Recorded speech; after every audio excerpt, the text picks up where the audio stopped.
Kevin and Alisa, welcome. Thank you guys for joining us today. You guys walked up to a song from the movie Up. Yes. Can you please tell us why? So it makes sense to us.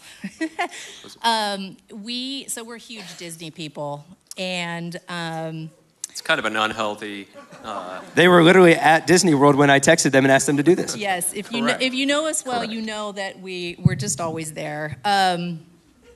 And the movie Up is just this sweet little Pixar story of two couples, Ellie and Carl, who start off as friends and they end up, getting married and living a life of ups and downs and struggles and good times and all the things that come with marriage. And we just love this story because we watch it and it reminds us of us and our marriage. And so when we hear that song, we just kind of giggle to ourselves because it's kind of got an under meaning for us.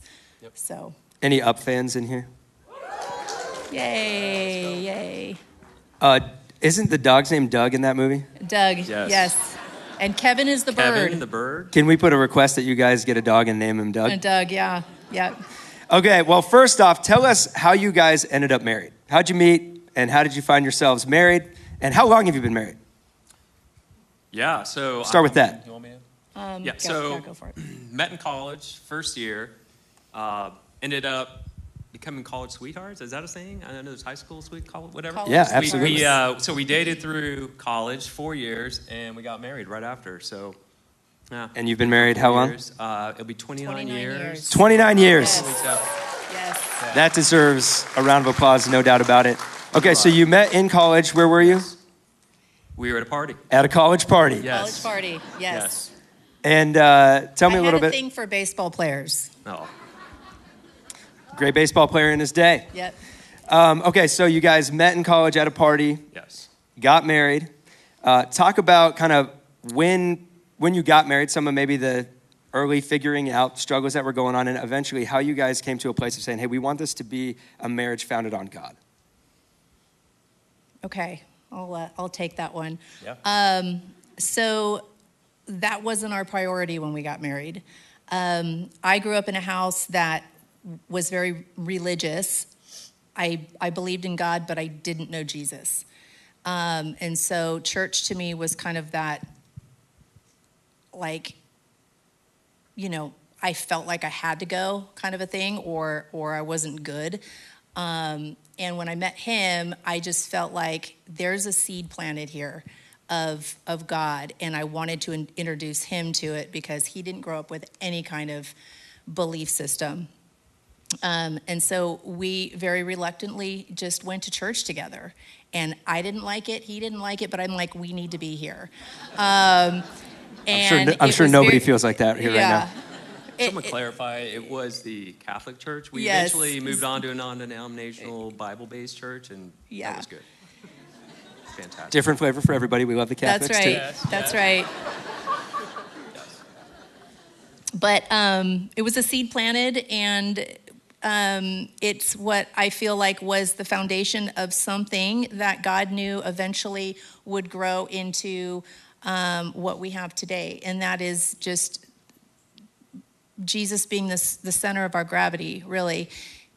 But that wasn't how it started. I wouldn't say we were unequally yoked when we were married because we both weren't really looking for that. So we kind of went on that Christ journey together. And here we are. Very different today. What were some of the keys? So maybe there's some couples in here that would go, hey, that's us. Like, we got married and faith wasn't really a priority, but we are now wanting it to be a priority. What are some ways that started to become foundational and was helpful for you guys in that time of saying, hey, we're kind of reframing everything now based off of our faith in Jesus? Speak to that couple that's maybe asking those questions right now. I guess for me personally, being new, right, and like on that faith journey, as started to learn more and learning about Jesus and becoming, a follower, then I think slowly we came together, and then it was like, hey, wait a second, this is supposed to be the foundation of our marriage, and you really learn truly what marriage should be and what it's supposed to be. And then from there, it was just a journey together. And obviously everything didn't get perfect. No. Right? But what ways have you seen God maybe release pressure or give new freedom in your relationship or bring you closer together in the sort of AD era of your marriage versus the BC era? Yeah, well, I think once we realized how important our relationship individually with Jesus was and is, I think that took some pressure off that we don't have to be everything for each other. And obviously, we're not perfect. We don't have a perfect marriage. Like Ethan said a couple weeks ago, we're just, an imperfect couples pursuing a perfect marriage, and that is exactly what we continue to do.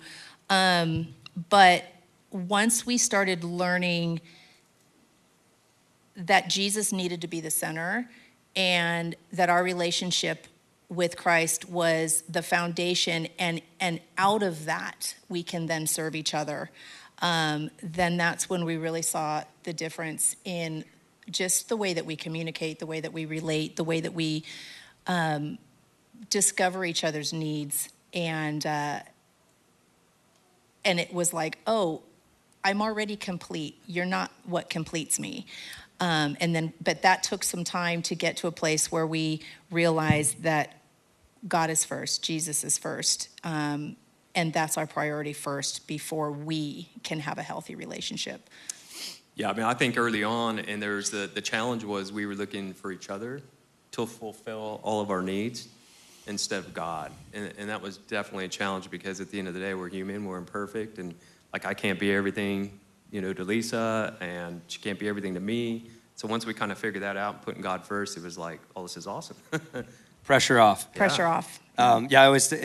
Weddings, 1 Corinthians 13 is normally one of the main passages we hear. Love is patient, love is kind, does not envy, it does not boast. And you get through the end of that list and you're like, I can't do that. Like that sounds impossible. Yeah. And the point of that passage is to tell us that's Jesus and that's how he loves us. And that's the picture of what we're running after, is to be loved like that and to love like that. But he is that perfecter of our lives. And we get to see a model of that through him and then do our best as imperfect people, but pursuing a healthy marriage, pursuing a marriage that models Christ's love for us, but with the pressure off. 1 Corinthians 13, those passages sometimes feel like a weight on our shoulders, like, oh my gosh, I'm signing up for this and I got to do this all perfectly. But it's meant to be pressure off. Yeah. That you already have all this in Jesus, so you don't have to be that perfectly for each other. And it's beautiful to hear you guys explain that. Let's talk a little bit about family. Give us the roster, first of all, of the Bills Mafia. Yeah, so we have 5 beautiful children. Thank you. Ranging, 2 of them here tonight, ranging from ages 10 to almost 27. So 1 girl and 4 boys, so I'm completely outnumbered. We are completely outnumbered. But it's been, I feel like our kids are like the epitome of how Jesus came to give us life and life to the fullest. I mean, they remind us every day how full life can be. We've definitely had our challenges as parents, raising all 5 of them individually. They all have individual needs, but we love where our family is at right now, and just the changes and the place where our kids have come to, and so it's been a ride for sure. Give us a couple best practices. I have a 6 and 2-year-old, and I know that those guys are going to be world changers, but there's days where I'm like, they are actively trying to burn this thing to the ground. Yeah. I know we have a lot of parents in here. Parenting is intimidating. It's challenging every single day. What are some of the things you've learned, maybe, the hard way and maybe the easy way, advice you'd give to somebody like me that's trying to figure out how to raise kids in this world? Oh, man. Gosh, I would say, but you guys can routines. Just nod at me if what they're saying is accurate. I think routines are really important, right? Yeah. So just having structure and stuff for the kids, but most importantly, especially, having young kids for us was bedtime. Like have a bedtime, because there's a lot of people that don't have bedtimes for the kids, and that's fine. There's different ways to raise their families, but for us personally, we always made sure we had a bedtime, because after that we got the kids down, and then it was like time for us to reconnect Yeah. and unwind. And it was like, hey, I'm Yeah. your husband, you're my wife. Good to meet you again. Yeah. Yeah, I mean, with that range of ages, you guys have just been at it for a while, and you've also fostered Yeah. in the midst of that too. How have you fought to prioritize them, but first put your marriage first and make sure that you don't grow to become like, who are you again? Yeah. Well, we went through a long season of that where we did our kids, it was just all about them, and years of fostering in the middle of that, and just, doing all the things, just taking them to the, all the sports and the school stuff and just the PTA and just all the things. And at the end of the day, we're exhausted, and we realize, we look at each other, and we're just kind of running a family business. And we're just living under the same roof. And it really took us getting intentional to realize that we need to put our marriage first before we can be a healthy 100% for our kids. And so we kind of learned that the hard way over many years of trial and error.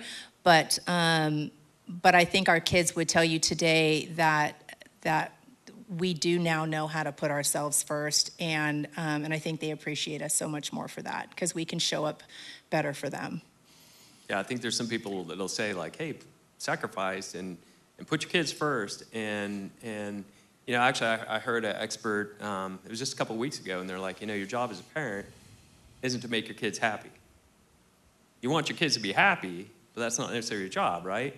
And so I think it's tough, because as parents, you want everything for them. But putting them first, then your relationship is not healthy. So if God first, our marriage, then we can be the best parents we can be for the kids. And probably takes pressure off of your kids without them even realizing it when they aren't sure everything.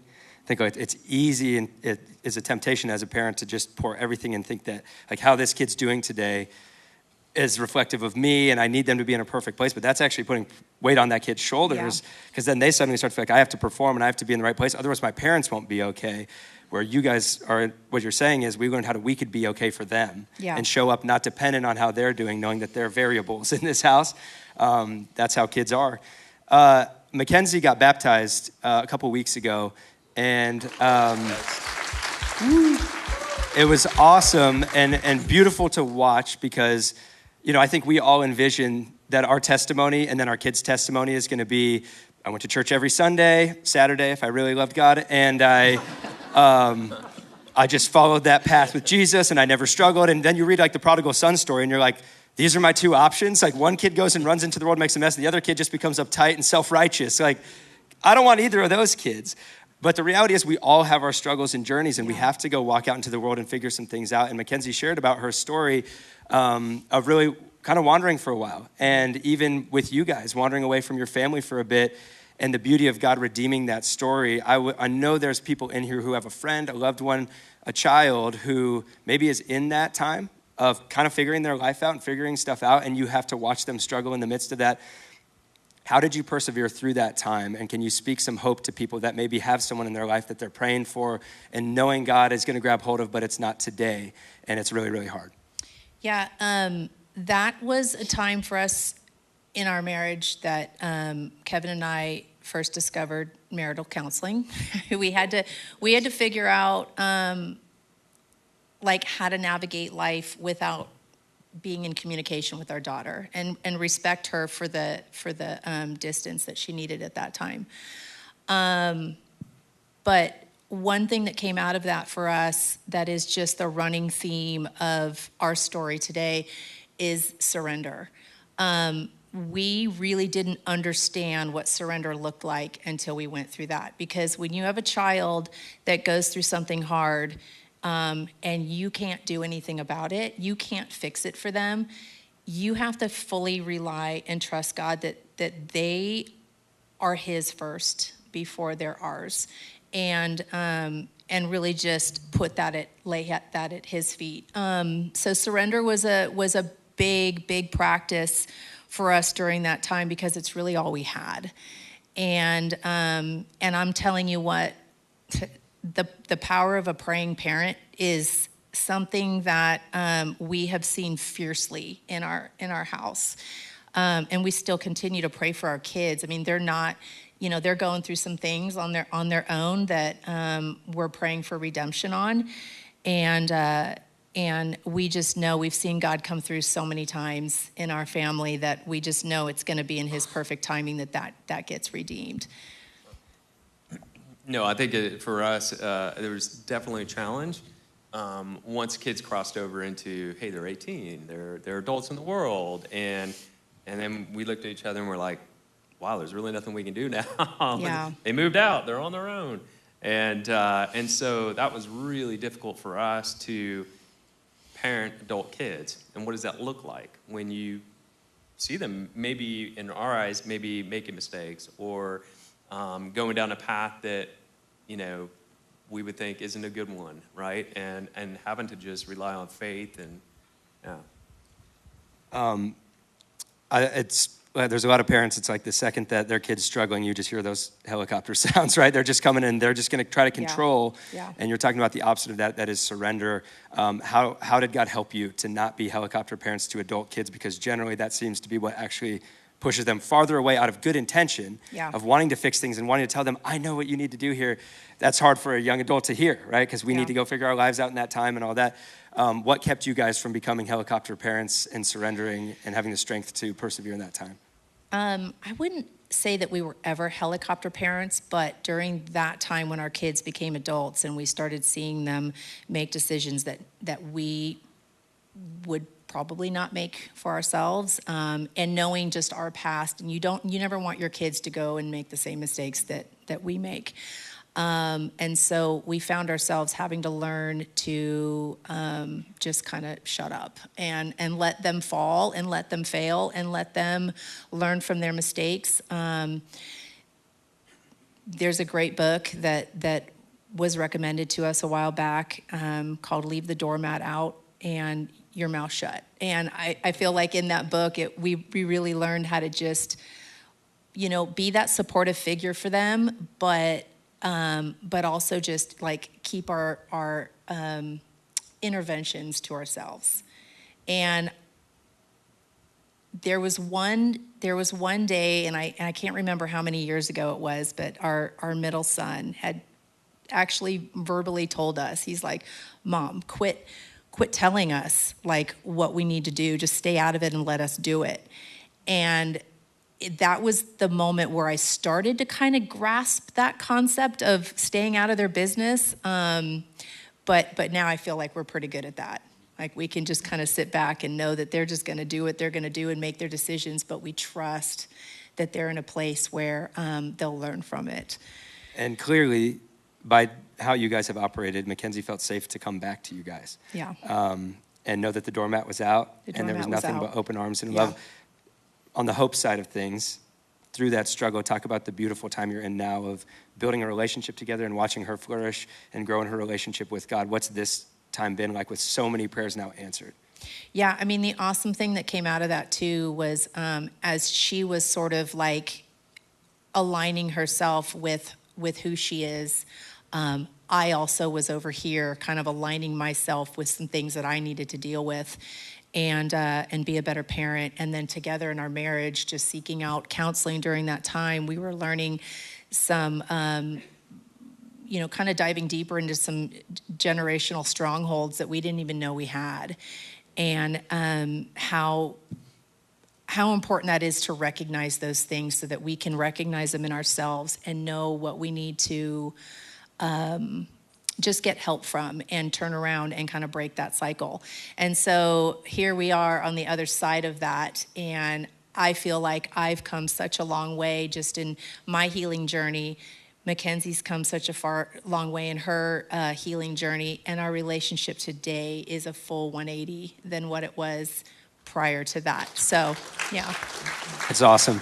And thank you for sharing your story with our church and letting us talk about you. Not behind your back because you're right there, so right in front of you. That's awesome. Now you have also two much younger boys, Pete and Jay. Yeah. And you can't just let those guys do whatever they want, right? Because they're, how old are they? They're 10 and 11. Right. Yeah. So at that age, you certainly cannot just be left to go decide for yourself. Give some advice to maybe parents that have kids that are not out of the house yet, and maybe they have boys like I do, and they're like, these guys are insane, and I worry that they're going to destroy this whole house. Yeah. What are some things that helped you get through difficult times, difficult days, and how have you kind of sought to shape them in the time when you really are the chief influence in their lives? Well, first I'll start by saying that we have been raising young kids for almost 27 years. So it's a very unnatural practice. It's definitely given us a run for our money, but in all good ways, it has shaped us. So do you want to speak on Well, I some think of God them? was like, hey, you've had 3. You're not quite there. We'll give you 2 more. Yeah. Now you'll maybe get it right. And these poor guys are like, we wish they had treated us like that. Yeah. Pete and Jay got it made. God's given us 5 opportunities to be good parents, so we're getting it. We're finally getting it. Slowly. But I would say that we are completely different parents to Pete and Jay as we were to our first 3. Not necessarily in a bad way, but like we've learned so much, like what not to do.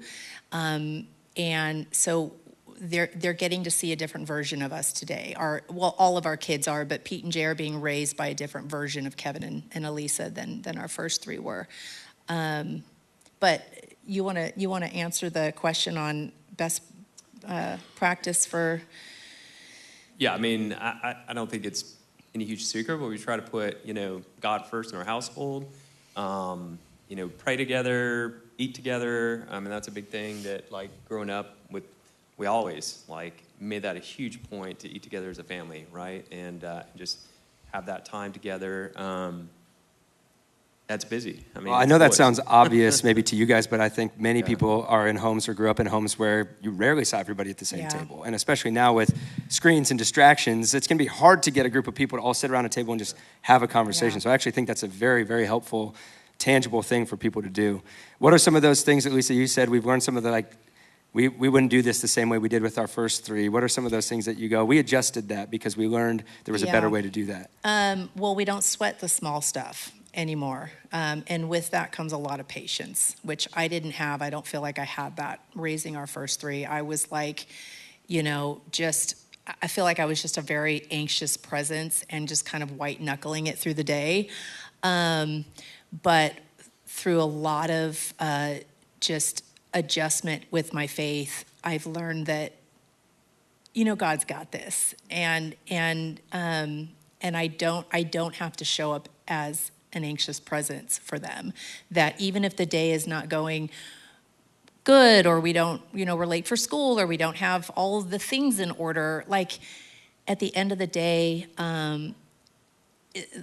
life is still going to go on, and we've got tomorrow. So big time surrender. I can't say that enough. That has just kind of been the running theme, even raising like our 2 youngest, is just they're God's first, and we're surrendering them to you.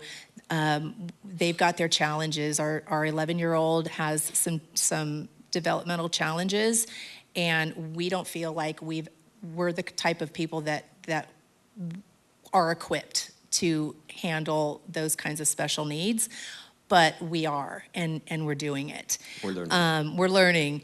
And again, that's just, it's such a practice of surrender and giving it to God, because we don't have all the answers. Whereas I probably would have told you I had all the answers when I was raising my first 3, but now I'm like, I so don't have all the answers.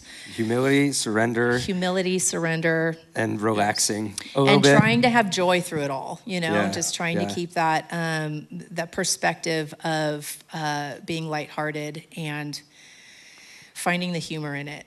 And I think that's just a product of our own faith journey. I mean, we're at a different place than we were 26, 27 years ago, right? We were like super young parents, and so. I'll add one for you guys that I see in you, how you operate, is laughter. Sadly, a lot of people grow up in homes where nobody laughs. There's not a lot of laughter. Yeah. But you guys are always laughing. Like every time we've hung out with you, every time I'm around you, at some point we're laughing.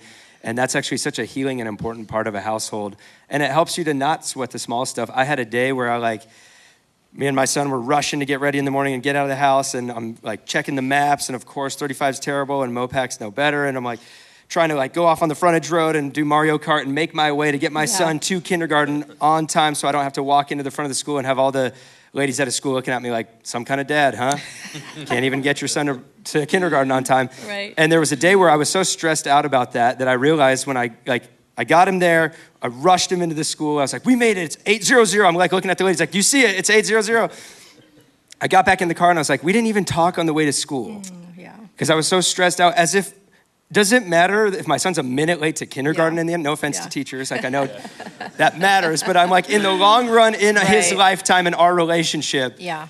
I should have spent the last 30 minutes just like, hey man, this is kind of how life goes sometimes. Let's have some fun in the car. Yeah. And when we get to school, we'll get to school. Right. Perspective. Perspective, yeah. Absolutely. All right, well, let's shift back to your dynamic. Communication and conflict.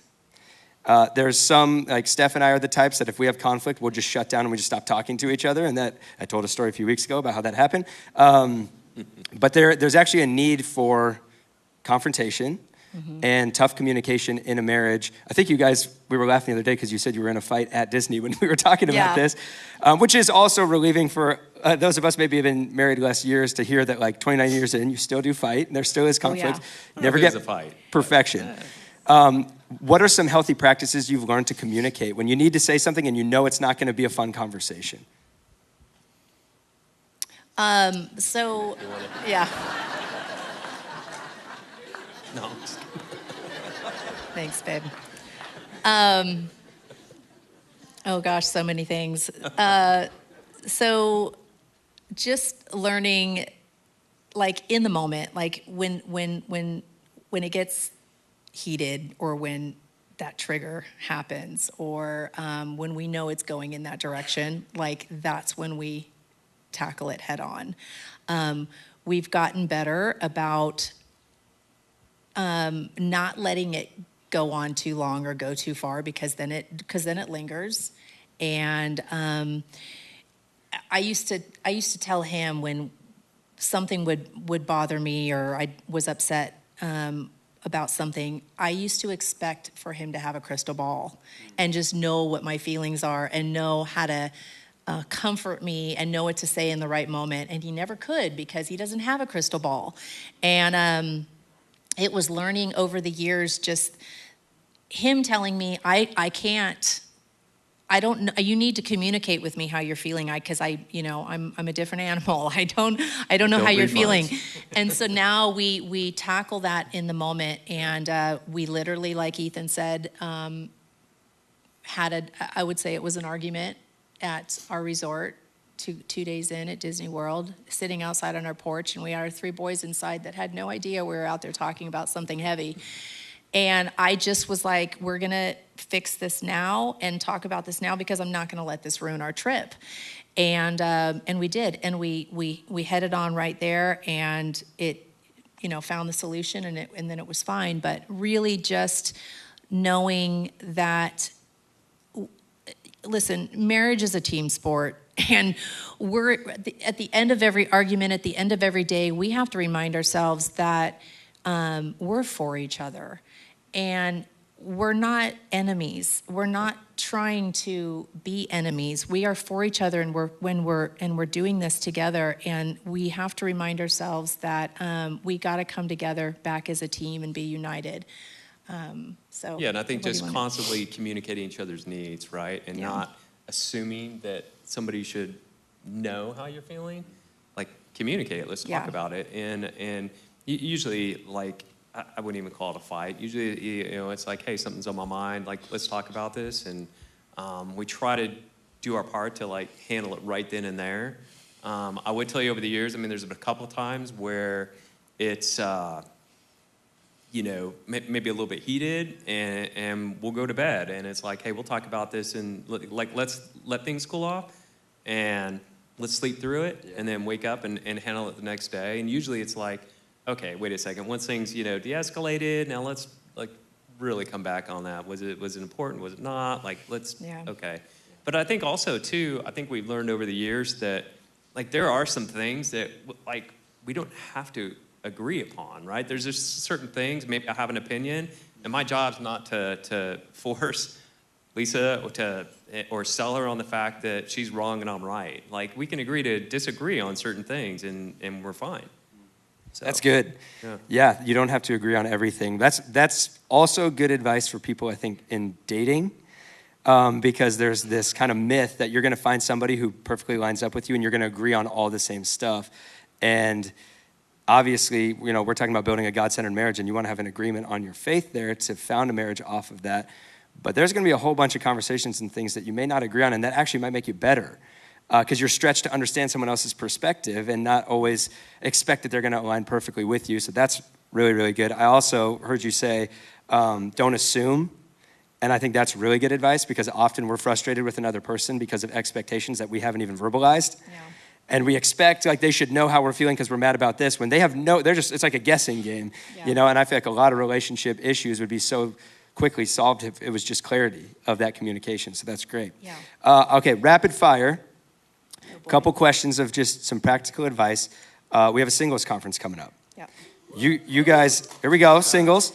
You guys met at a college party, which means you had to have had a conversation, had to approach, and that led to, a date and starting to get to know each other. We live in a very wild, crazy dating apps and intimidating world of all of this. What's some advice you'd give to singles, maybe going to that conference or just in general to people that are looking for that person that they want to find really that relationship founded on God and go build a marriage off of? So specifically for us, yes, we did meet at a party. There actually wasn't a whole lot of interaction. It was one of those, hey, that girl caught my eye, and then on her part it was like, hey, that guy caught my eye, and it was like coordination afterwards to actually meet up and go on a date. But advice for, I would, obviously be comfortable and be complete, and I think, God first in your life, number one. Don't maybe look for somebody that you think is going to complete you. You are complete with God. I think that's kind of important. Looking back, we kind of already talked about it, but like our foundation was friendship. At first, it wasn't God, and thank the Lord that we ended up, with that foundation, because without it, I don't think we would be here today. And so for y'all that are here, number one, going to a singles conference at a church, number two, and on your faith walk, you're leaps and bounds ahead of us. Yeah. Right? Yeah, no, I would say, know who you are, know your identity in Christ. We didn't, and it would have saved us a lot of years of searching. Know who you are in Christ, know who you belong to, and know how to love yourself first before you can thrive in any healthy relationship. If you don't know who you are in Christ and you're looking to the world to find your identity, you're going to be searching for a lot of years. You're going to be looking for the wrong things. So once you know who you are and who you belong to, then and only then can thrive and can serve better in that relationship, because you already know you're complete. You already know what Christ has done for you, and that you are whole before you even walk into that relationship. That's good. And that confidence, I think, allows you to quickly determine, does this person match up with that? I hear stories of people that are like, I met this person and they were great, like a great person, but on our fifth date, I realized they're not a believer and they don't want to walk with God. I'm like, you found that on the fifth date? Like, yeah. You got to find that out up front. And I think when you have confidence in going, this is who I am, and that means this is what I'm looking for, and this is the life I want to build, those questions got to get asked early on. You got to find that stuff out right away. And so I'll give you that advice. I asked myself, and that's my answer. Let's talk, we got a couple more minutes. Let's talk about sex and intimacy, which intimacy in a marriage is not just sex. Yeah. And I think that's a word that every man especially needs to hear. how do you guys continue? You guys have such a great friendship and a love for each other, but you also passionately love each other. Like there's a romantic love as well. How have for 29 years you fought to keep that? And we're not just talking about sex, we're talking about intimacy and knowing how to meet each other's needs, not just in the bedroom. Yeah, go ahead. I mean, I would say over the years, it's like a lot of the facets. And sorry to interrupt. Sorry that your kids are here for this. Yeah. Earmuffs. No, I'm just kidding. Yeah, Hey, you're here because of it, so. that's right. But I would say over the years, it's like a lot of other facets of marriage. I mean, there's been like peaks and valleys, right? And I would tell you the the times that we aren't connected and there isn't intimacy, are the times that we're disconnected. We're disconnected. Disconnected. Perfect word for that to happen. Is it Keep working? going. Yeah, I'll fix it. just disconnected and not really focused on each other, not making the time for each other, not being intentional to date each other, to spend that time. I mean, we try to go on lots of dates, right? If we the times where maybe financially we didn't have a lot of money, we went on walks. Back early in the days, I would say, actually when we were going to church and the kids were young, like that was like a date. I mean, I remember one of the first times we'd like check the kids at the kids center, and we'd look at each other and we're like, wow, it's just you and me. This is awesome. We're like, we are going to church as much as possible. Yeah. But it's real. But that's just a focus, right? And being intentional. And, I mean, I guess if any advice over 29 years, it's like, man, always be dating, right? Like always be pursuing. And because the times that we weren't really connected were the times we were just existing. We weren't thriving. We were just existing. So. And that takes effort. So much what are effort. some practical ways that you fought to not just kind of drift into or existing next to each other? Well, 29 years later, you have to work harder at it each year to choose each other every day. I mean, that comes easy in the beginning, right? But at 29 years, it becomes a very intentional act of choosing your spouse every single day. And I think, it's probably been said several times from the stage, but you do have to kind of die to yourself in order to continue being a healthy version in that marriage. So practical advice, keep it fun. Keep it fun. Find the things you love to do together. Fortunately, we love to do a lot of things together, and make it a priority to continue to date each other. And I can't tell you how much that has saved our marriage, just being intentional. Even when we don't feel like spending time with each other, we're like, do you want to go to dinner tonight? So that's been a very purposeful lifesaver in our marriage. Great. Let's close with this. When I thought through the couples for this weekend, and so many things I respect and admire about you guys, the purpose that you live with, of your marriage not just being existing and not just we got married and we raised some kids and we got them out of the house, but you guys are enjoying and thriving in life, but you're also building God's kingdom. Yeah. And you're some of the most generous people I've met. You are always looking for ways to help other people. You're running our usher team, standing at those doors, dealing with overflow on Sunday, all the things that you do for our church. Every time Chris wants to throw a party for leaders and people at our church, it's at your house. That's just who you guys are. A bunch of people have been to their house, so cheers to that. You're a picture to me of, I keep saying this, marriage is not the mission, it has a mission. Mm-hmm. And you guys live on mission. And your marriage is not just existing, it's producing fruit in the lives of your kids, in people in this church, all across weekends. Speak to people in this room that maybe have lost sight of the mission of their relationship, of their marriage, or maybe are looking for that, and it's easy to compromise and make that the whole thing. How are you guys living so on purpose in your marriage? Well, Jesus is the mission, and we try very hard and surrender very hard so that our marriage looks and is a reflection of who Jesus is and his goodness. If we're doing that and people can come to know Jesus through us, through our marriage, through our life, through our story, then everything else messy about it is okay.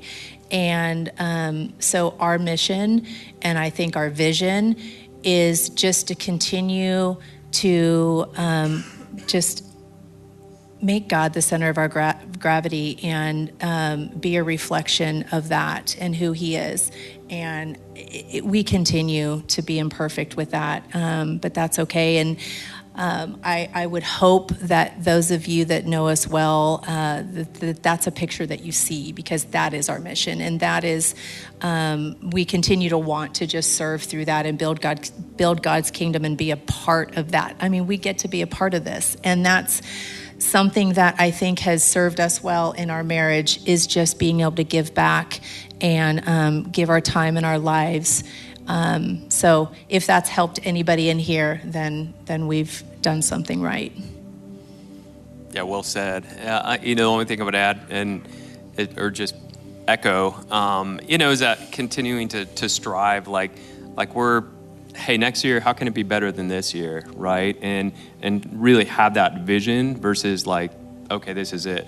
This is just, it's what else? What else does God have for us? Like who would have thought we're sitting here right now? Yeah. Right? Yeah. So, it's cool. Well, you guys had a lot of humility when we were talking about this week, and you're like, I don't know if you have the right people. I don't know, but you said, you're like, we did a marriage panel a few years ago, and I look back on that, and I'm like, I've learned a lot since then. And I think what that shows is a lot of people get into life and into marriage, and they're kind of just coasting and comfortable. Yeah. And nothing's really changing or growing. It's the same story over and over, but you guys continue to seek more from God and not feel like, well, we made it 29 years, so we kind of arrived.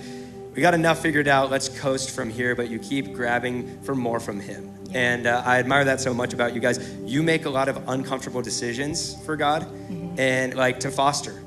You didn't have to do that. To adopt, didn't have to do that. To serve at our church week in and week out, and to be so generous and open your home, and all these decisions that you make embody and are a picture to us as a church of people who have chosen not easier, not comfortable, but better and more. And so thank you for being an example of that to this church. And I hope for couples in here that maybe you're hearing from their story, like, hey, we want to found our relationship on God today, and they just gave us hope that that's possible. Maybe we didn't start that way, but we can finish that way, and we're going to start that today. For couples in here that maybe it's just felt like you're coasting or you're just existing, that maybe a fire's been lit to say, what's our mission, and what are we going to go do? And look at Kevin and Alisa and the life that they've built, and yet they're not done. They've got so much more they want to do. To parents in here that maybe you're worried about a kid, or you're struggling, or you're just needed to hear somebody to say, hey, don't sweat the small stuff, and trust that those are God's kids first, but you pray and you love them and you keep the doormat out. So many good nuggets for everybody in this room, wherever you're at. And if you're going to the singles conference, just remember Kevin was at a college party and was just like, who's this girl? And ended up on a date, and they've been married for 29 years, and that could be your story too.